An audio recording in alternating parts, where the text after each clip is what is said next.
Good morning. We are getting dinner ready and it is only 9 in the morning. I'm ahead of myself here. I am going to make chili in the crock pot today because it is actually Halloween when I'm filming this, and we always do chili on Halloween. I do not know why, but that is what we do. So I figured this would be good. This is actually like the first time we're gonna go trick-or-treating, so I thought having it in the crock pot all day, ready to go for whenever Matt gets home would work better. So I'm going to be using the family favorite chili recipe from my Betty Crocker cookbook. I'll leave a link below if I can find it. This book's like 10, 15 years old at this point. But I'm gonna modify it a little bit. The recipe is 2 pounds of ground beef. I have that thawing. An onion, I have that. Garlic. I have 28 ounces of diced tomatoes, 15 ounces of tomato sauce, chili powder, cumin, salt, pepper, and then it just says 1 can of kidney beans or pinto beans. So I'm going to, and it says a 15 to 16 ounce, and I have these little packs from Thrive and they are 10 ounces. So I'm just gonna add 2, and I figure I'll mix it up. I'll do one of each. So I'm gonna do kidney and pinto. Sometimes I even throw black beans in my chili. I don't really think there's a bean that I don't like in my chili. I throw it all in there. I'm probably, if I remember, also going to throw in some sweet corn because that's what we like. And I also have a green bell pepper in my fridge that needs to go. So if I remember in a little bit when we do this, I'll probably just throw that in too. I just throw it all in. And then I'm going to be making cornbread in the skull pans, the skull cast iron pans that Matt got me for my birthday. I made cake in them and they came out beautifully, but the cake recipe, which is actually from this book, was a little on the tough side, so we're probably gonna have that for dessert. I'll show you what that looks like. But I thought that would be cool to make cornbread in them, and then I don't know what I'm gonna do with it. If I'm just gonna leave it out on my cast iron rack in my pantry or put them away for Halloween, I'm not quite sure. But anyway, so I'm going to keep feeding the kids. Paul said he was gonna help me, so once he's done with his breakfast, he's gonna help me mix all this together. And I am going to ground the beef on the stovetop so it is cooked when it goes in my slow cooker. I don't know if people put it in raw in the slow cooker. That doesn't seem like a good idea to me, but what do I know? And the recipe says to cook it first, so that's what we're gonna do.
This is just leftover frozen corn, probably half a bag. So I'm gonna add that. As much will fit in here, I guess.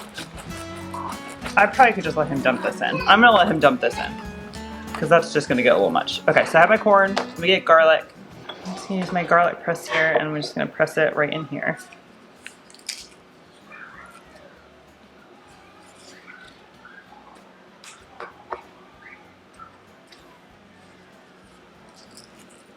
All right, so I think I'm gonna cheat a little bit and put all my spices in this bowl. So Paul will just dump this in. So the first one is 2 tablespoons of chili powder. I didn't realize how low I am on chili powder. I'm leaving this out to remind myself I need to get more. And I know you guys, there's a lot of Azure Standard fans, but I found this brand on Amazon and they do bulk organic spices and it's a pretty good price. And I couldn't get this size from Thrive. That's usually where I get my spices because I like to just have big things. I make my taco mix. We have a lot of like, I don't know, I use cumin and chili pepper a lot. So I get both of these from this brand from Amazon. So I'm gonna have to look for the chili pepper. It's in my subscribe and save. I gotta look. Okay, so the recipe says a teaspoon and a half of, what is this? Cumin. But I like cumin, so I'm just doing about, you can eyeball these, I feel like, about 2 teaspoons. All right, half a teaspoon of salt, but that seems really low. You'll just have to taste it, I guess. That seems really low for a batch this big. My last spice was a half a teaspoon of black pepper. And when I do recipes like this, I like to just use it from the tin instead of cracking it. I feel like when I crack it, I don't, like fresh ground pepper, I don't get close enough. I think I'm too impatient. So that's all my spices. So now Paul can dump these in. So now I just have to grab Paul. Good job, Sal. Where's the big pot? Mom, is that a big pot?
Okay, so once Paul gets this all mixed up, I'm gonna put this on the Crockpot slow cooker.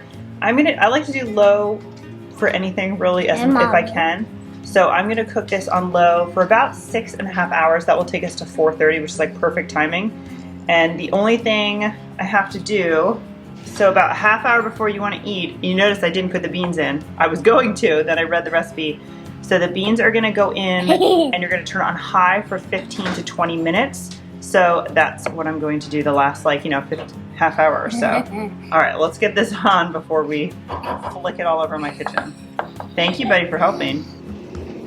Okay, so we are going to be starting the cornbread. The kids are upstairs napping, so it's quiet. Here is my pan.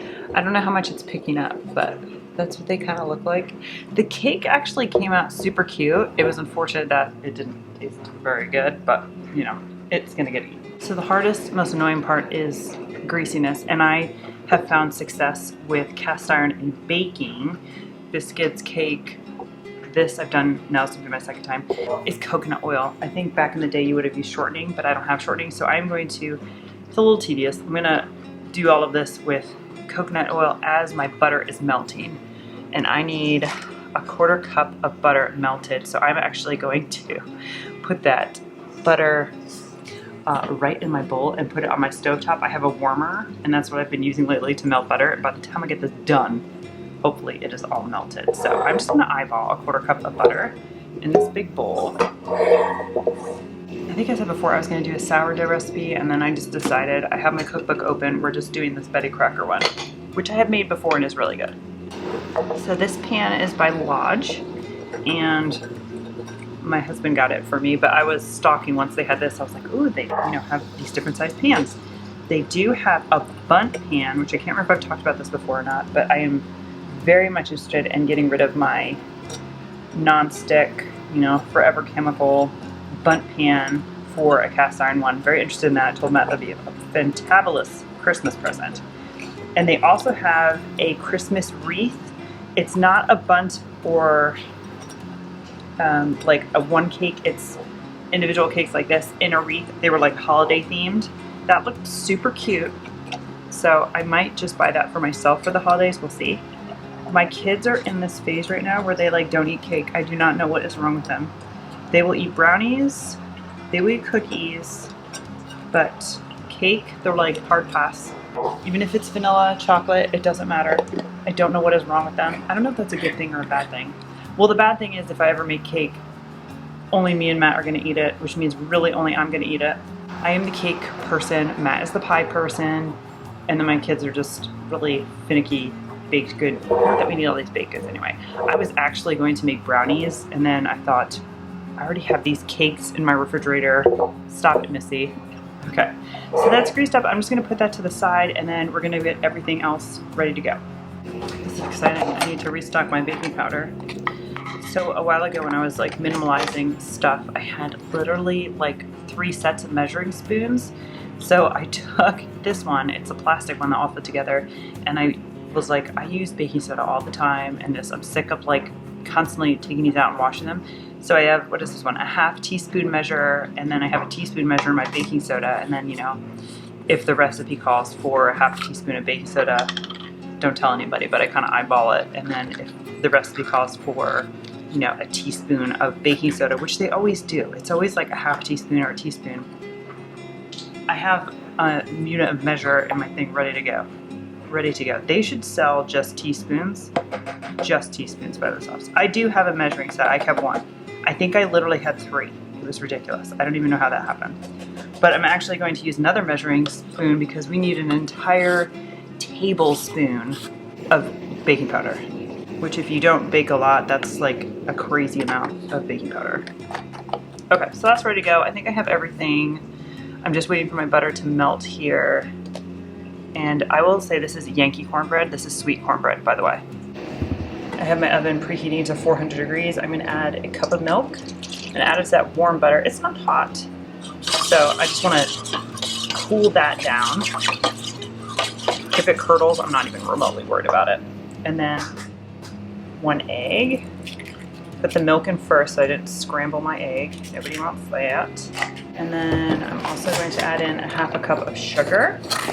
This is where I get myself in trouble because I just use the OXO scoop. It's about a 1/2 cup. It needs a 1/2 cup. Well, I'm dirty, a 1/2 cup measure. So I am going to spend a second just making sure that is all well combined. So the recipe says 1 1/4 cup of cornmeal. So I am going to, again, don't do this. I'm just going to do a fully rounded cup like that. In case you're curious, this is the brand that I'm using. Indian Head Stone Ground Yellow Corn Meal, and it's finer. I was getting the Bob's Red Meal, but it was the grit was too much. I did not care for that at all. So I'm on a quest to find organic cornmeal. So far I'm failing.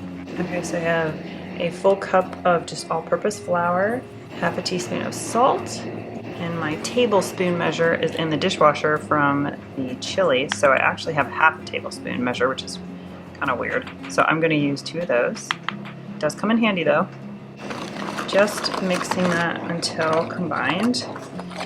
And I think sometimes you can use like an ice cream scoop to make sure you're portioning this out well enough in your skulls or muffin tins. But I am going to just use a big spoon, I think. I think I should be okay.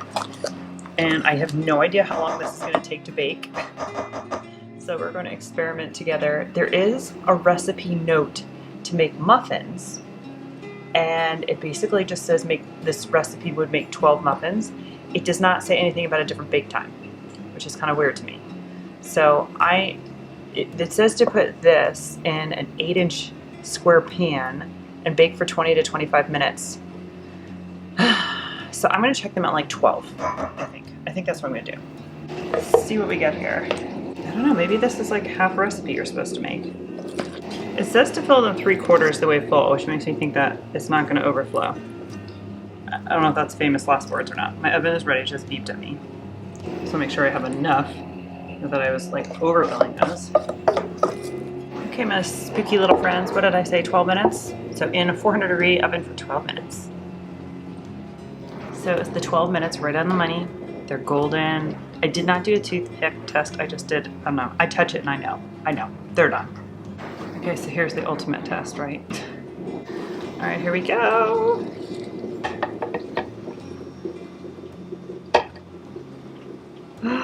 Ooh, they all came out. No stickage, you see. I don't know if you can see how cute these are. Can you see how cute those are? Aren't they cute? Isn't that cute for Halloween? Oh my God, I want to eat one of these right now. I love cornbread, but I'm not I'm gonna let those sit because we're gonna have this with dinner. So these are basically 2 cupcakes worth of cornbread. If you're looking for a serving, it's probably half one, but I am sure as heck gonna have a whole one. So the kiddos are asleep. Usually I do like a whole bunch of things during their nap time, quiet time, but I am just curled up on the couch with a coffee and I am watching Hocus Pocus 2 because I've actually never watched it before. So that's what I'm gonna spend my afternoon doing until my littles wake up. And then I don't know what we're doing this afternoon, just hanging out until Matt gets home and it's dinner time. Okay, so my kids are up and being very loud. This has been going for 6 hours. We're watching Nightmare Before Christmas again, fine by me. And this makes me happy. So the onion, for the most part, is no longer white, which I don't really like white onions. So I'm gonna go ahead and add the beans that I've rinsed and drained. And I'm just going to mix those in. These were in the refrigerator because I opened them and drained them this morning, not realizing that they weren't going in till later. So it's probably just so they don't fall apart. So now I'm gonna stop this on low and I'm gonna turn it on high for just 30 minutes.